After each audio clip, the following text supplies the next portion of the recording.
Welcome to Rants TV. Hi guys, nandito po tayo ngayon sa kahabaan ng Marikina River. Please samahan niyo po ako mag-update dito sa ongoing construction ng flood control project. Ayan na po sa harapan natin. Ito po yung update natin today, August 8, 2026. Dito po tayo ngayon mismo sa side ng SM City Marikina.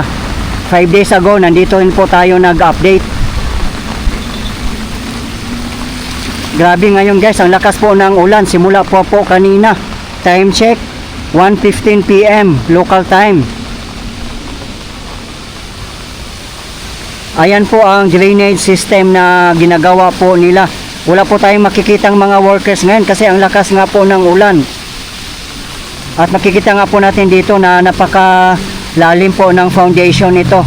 At ngayon po ay may mga tubig na rin pong nakaipon.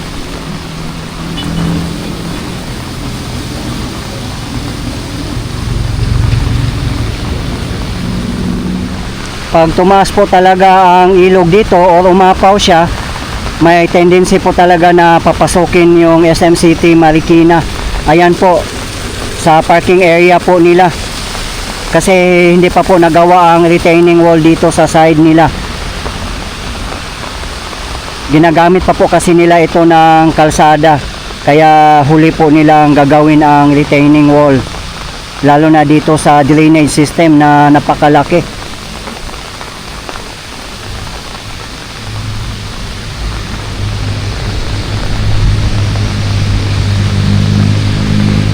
Yung retaining na wall na po na yan ay matagal na rin pong natapos yan. I think years na rin po yan natapos. Marami na pong mga baha at bagyo ang dinaanan niya. Kaya proven and tested na po yan.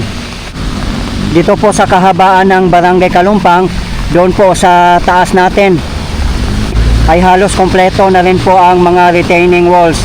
Meron din po tayong latest update na sa aking previous video lang po sa may segment ng Barangay Kalumpang. Ayun naman po sa tapat natin ang Marikina River Banks. Pupunta din po tayo doon pagkatapos natin dito.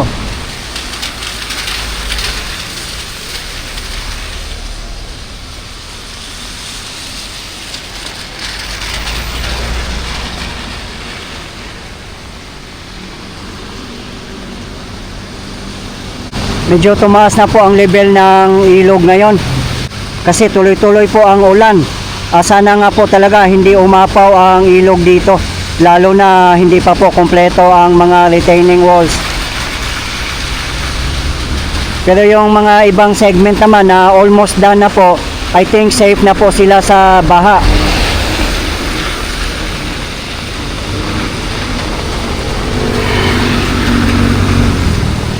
Sobrang taas po ng mga retaining walls dito.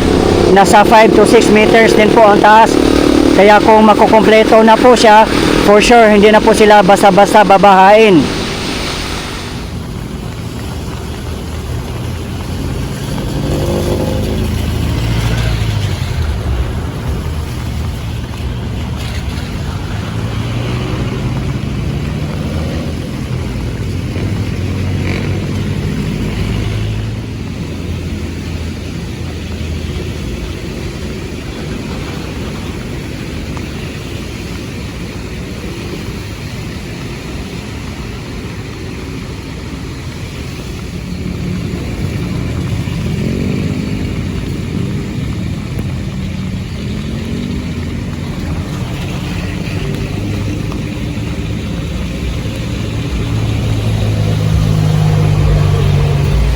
Ayan po ay LRT2. Dito po tayo nakapwesto ngayon sa Marcos Bridge.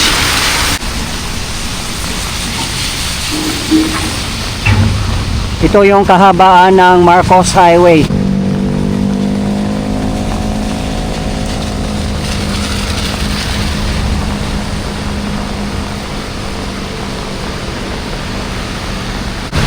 Dito na po tayo sa side ng Barangay Barangka. Wala pong existing retaining wall dito.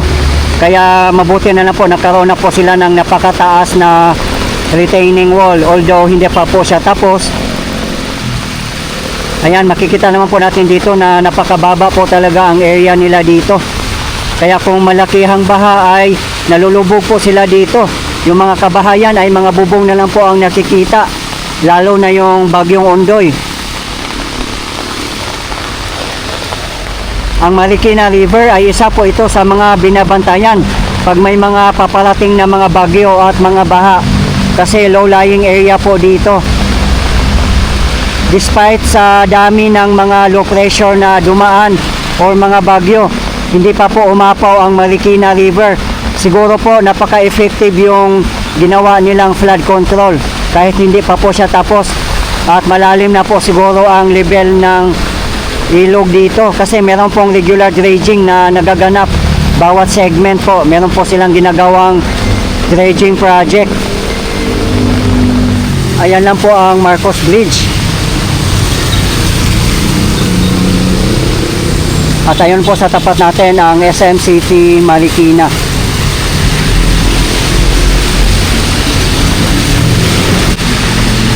Ayan po ang napakataas na retaining wall.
Grabe, ang dami ng mga naaanod na mga basura. At unti-unting tumataas na rin po ang level ng ilog dito.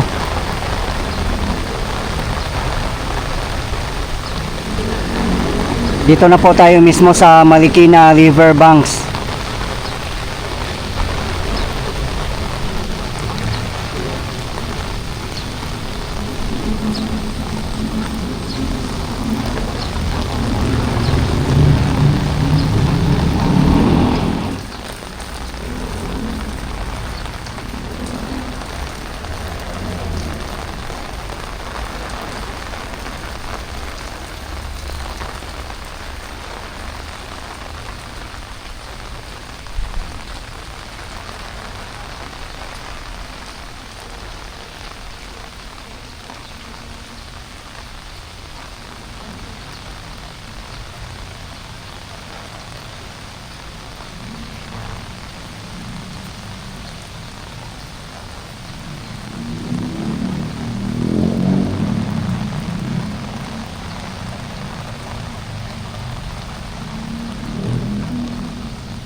Sana po talaga wag bumaha o tumaas yung ilog ng husto. Kasi yung mga lupa nakatambak dito sa likod na ginagawa ng retaining wall nila ay for sure maaanod po yan. Pati mga sand, mga light materials at iba pa. Ito po yung dating pinakapasyalan talaga. Yung parang may amphitheater dati at tinambakan na po nila ng napakataas na lupa. Dito naman ay wala rin po tayong nakikitang mga workers nagtatrabaho dahil po sa low pressure. Yung retaining wall naman po na yan ay halos makompleto na rin po dito na side. At meron na nga pong concrete bamboo railing.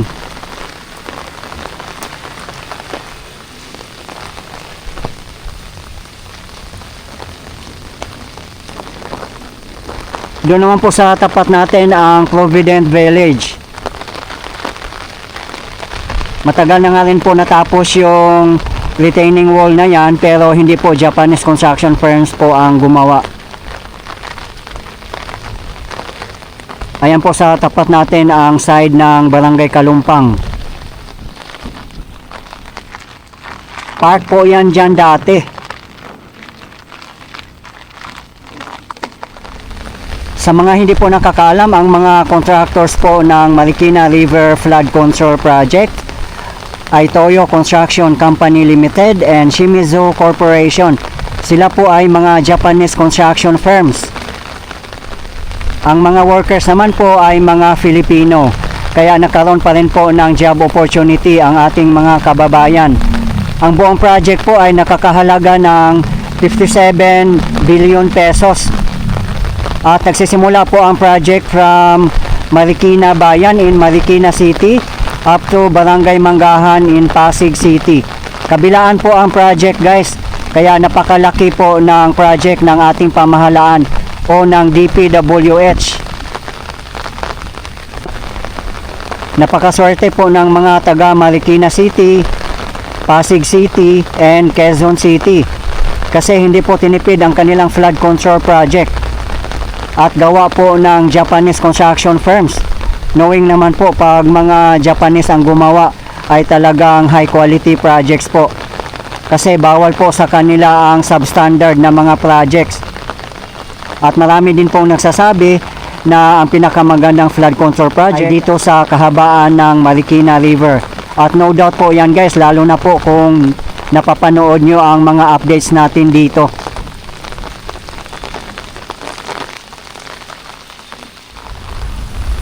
Ayan guys, so tingnan nyo po kung gaano kataas na mga lupa na tinambak nila.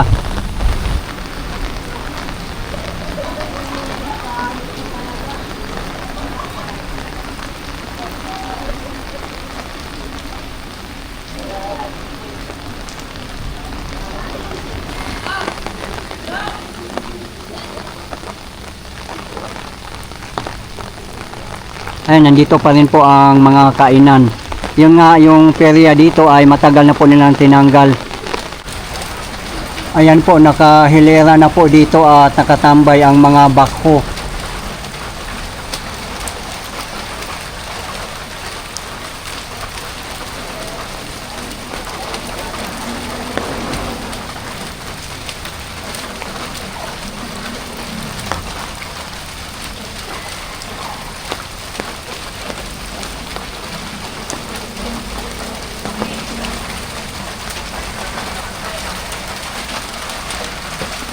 Yung bazaar nandito pa naman po.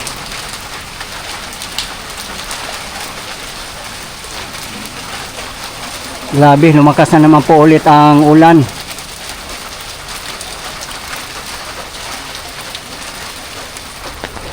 Ang Marikina River Banks ay isa po ito sa pinakasikat na mga pasyalan dito sa Marikina City as well as Marikina River Parks.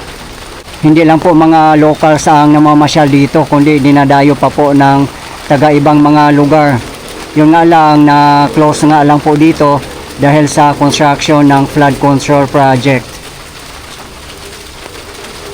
Ayan guys, meron po tayo ditong kaibigan. Hello sir, magandang hapon po. Magandang hapon din. Okay sir, ano masasabi nyo dito sa flood control project?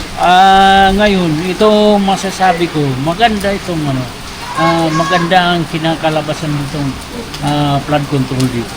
Kasi nandyan, nakita mo, hindi kahit na malakas ang ulan, hindi basta-basta tumataas ang level ng tubig kasi dahil sa linapara na siya at saka linalima na. Aha. Sa tingin nyo po ba sir, napaka-effective ang paggawaan nila ng flood control? Epektibo. Ako nasasabi ko na epektibo talaga. Kasi nung araw, kaunting ulan ng tumataas na bigla dito. Aha. So, kaya gawa ng mayroon mga portion na makipot siya. Okay. Ngayon ay ang lapad ng 100 meters talaga. Aha. Nakuha yung 100 meters. Kahit hindi pa po 100% tapos yung flood control project dito, talagang napapansin po natin na talagang napaka-effective po. Tama, epektibo talaga. Nakikita ko. Kaya dapat ito alagaan natin to. Hindi basta kahit na ngayon hindi pa natapos, pero pag tinunover na ito sa gobyerno, ay kailangan ang gobyerno ay magmalasakit nito. Magmalasakit na talaga maintainin ang pag-dredging. Okay. Hindi pwede yung pabayaan lang yan. Kung pabayaan yan, babalik na naman sa dati. Aha. Ano pong masasabi nyo sa mga residents ng mga taga Marikina City, Pasig City, and Quezon City? Paano po natin mapapangalagaan ang ating kalikasan, lalo na dito sa ilog, sa kahabaan ng Marikina River? Ay kailangan natin magtulungan tayo. Hindi pwede yung mga basura ipabayaan natin itapon sa ilog. Kailangan tayo mismo magdisiplina sarili natin. Yung gaya niyan ngayon, ang daming mga naglutangan ng mga basura. Ay kung nagmamalasakit yan, kinukuhan yan, itinatabi yan. Hindi pwede yung ganyan. Kasi yan, babalik yan sa kanila kung tumaas yan. Okay. So kailangan po talaga may disiplina po tayo sa ating mga sarili. Huwag magtapon ng mga basura at kung ano pa man sa ating mga ilog o sa ating kapaligiran. Dapat lang talaga. Okay. Dapat pangalagaan natin ang ilog. Kasi ang ilog nung araw, yung kung kilala nyo, ang architect Palafox, ay ang sabi niya, ang ilog ay gawin natin harapan ng bahay. Hindi pwede natin sa likod yan ng bahay natin. Kailangan ang ilog ay gawin natin harapan niya. Okay. Shout out ko lang ang mga kaibigan ko sa Bicol at saka dito sa Marikina. Shout out ko si Marie Chris, ang asawa ko na si Marie Chris Bagalaksa. Okay. Sino pa sir? Yan lang. Yun Yan lang. lang. Okay sir. Maraming salamat po Sir Johnny. Mabuhay po kayo. Mabuhay din. 2:30 PM local time. Ang level po ng ilog ay nasa 13 na. Tumataas na po siya.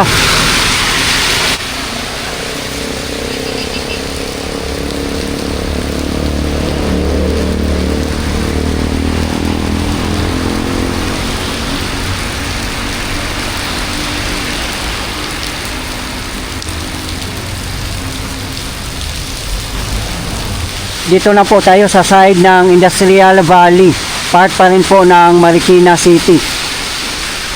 Ayan po ang mga lupa na tinambak nila, napakataas po ang level kasi napakababa po dito na area, kaya makakaroon din po dito ng napakataas na retaining wall. Same po doon sa kabilang side natin na nasa 5 to 6 meters din po ang taas. Yun nga lang po guys, ang malaking problema dito, kung talagang bumaha siya at umapaw, ay mawawash out po yung mga lupa na nakatambak dito. Ayan po, para may protection, tinatakpan lang po nila ng tarpal.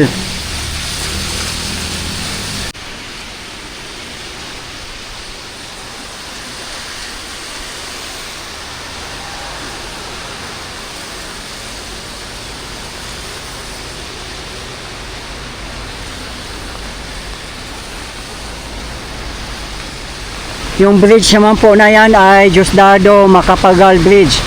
Pakanan ay exit papuntang C5 Road, Eastwood City, Cubao at iba pang mga lugar. At dito naman po sa kaliwang side ay exit papuntang Marcos Highway, papuntang Antipolo City, Taytay, Cainta, Binangonan at iba pang mga lugar.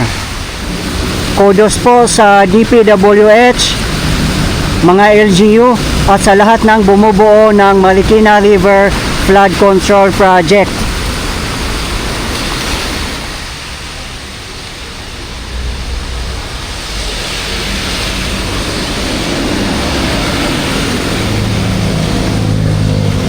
Ayan po ay LRT2 bound for Recto in Manila, the last station. Dito na po tayo sa Marcos Bridge.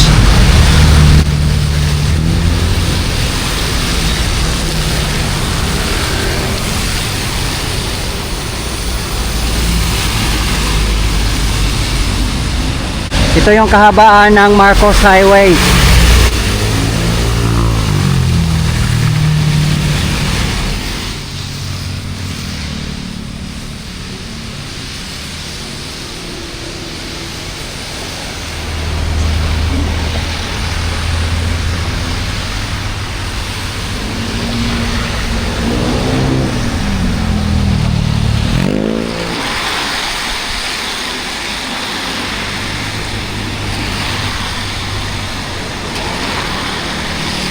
Okay guys, ito po yung latest update natin ngayon dito sa ongoing construction ng Marikina River Flood Control Project in Marikina River Banks, Barangay Kalumpang, and Industrial Valley in Marikina City as of today, August 8, 2026. Maraming salamat po sa patuloy niyong suporta at panonood ng aking mga videos.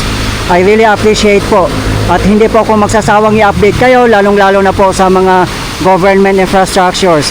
Mabuhay ang Pilipinas. Okay guys, thank you for watching and keep safe everyone.